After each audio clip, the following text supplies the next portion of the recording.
السلام عليكم ورحمة الله وبركاته. Good morning my students. I hope you are in good health.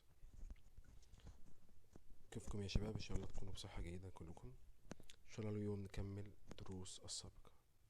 إن شاء الله نكمل النهاردة الوحدة الرابعة Module 4B Going Camping. Going Camping. طبعا go يعني يذهب. طبعا going camping، طبعا هنا going عشان الverb comes at the beginning of a sentence، عشان الفعل هنا جه في بداية الجملة فلازم احط له ing. going ما ينفعش اقول له جو لان هو جه في اول الجملة.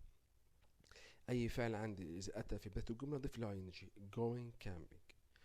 وعندي الفيرب جوز نفسه اصلا بيجي بعديه فيرب ing، يبقى جو لازم يتبع بفيرب ing زي like زي love زي enjoy. الافعال دي كلها ياتي بعدها ing. go camping، going camping، go fishing، go swimming، go playing، go shopping. يبقى اصلا جو اصلا بياتي بعدها فيرب ing.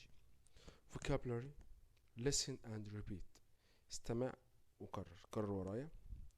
torch torch torch. طبعا هنا السي اتش انت تش torch. تمام. طبعا torch يعني كشاف، او في الامريكان اسمها فلاش لايت. فلاش لايت فلاش لايت. تنت تنت خيمة. ماب ماب ماب خريطة. sleeping bag sleeping bag sleeping bag. طبعا حقيبة نوم. الحقيبة دي تمام بتتفتح وممكن تنام فيها. first aid kit first aid kit first aid kit first aid kit. صندوق إسعاف أولي. backpack backpack backpack. حقيبة ظهر، حقيبة تشيل على ظهر. fire fire fire fire fire يعني حريق أو نار. تمام. اوكي. now هننتقل. المفروض طبعا دوت درس reading أو listening، المفروض تقرا الكلام ده وتسمعه، بس طبعا عشان خاطر الوقت وكده انت هتقراه. انا جايب لك هنا اهم الكلمات اللي ممكن تحتاجها وانت بتقرا الدرس عشان تفهمه كويس. هقراهم لك بسرعة.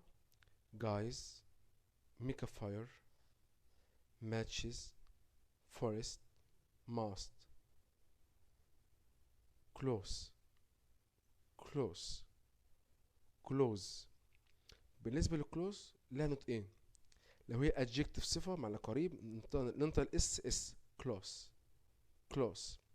لكن لو هي verb فعل بمعنى يغلق هننطقها close close. الاس ننطقها زد. dangerous dangerous choose choose. river river.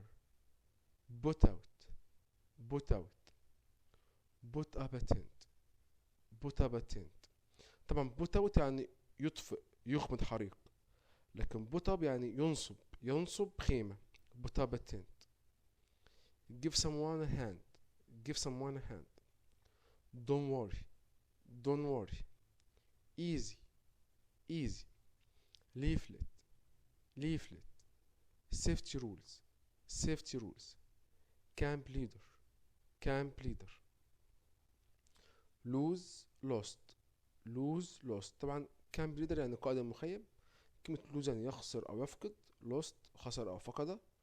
difficult difficult بمعنى صعب. ده أهم الكلمات اللي أنت ممكن تحتاجها لما تيجي تقرا الدرس تفهمه كويس. طبعا ما ننساش الصورة اللي قبل الكلمات دي إن شاء الله هجيبها على هيئة سؤال missing letter الحرف الناقص.